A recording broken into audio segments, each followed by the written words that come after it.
రామ చక్కని సీతకి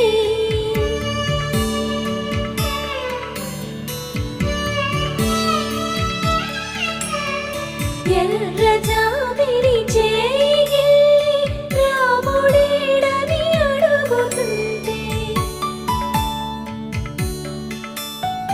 చూడలేదని పెదవి చెప్పే చెప్పలేమని కనులు చెప్పే నల్ల పూసైన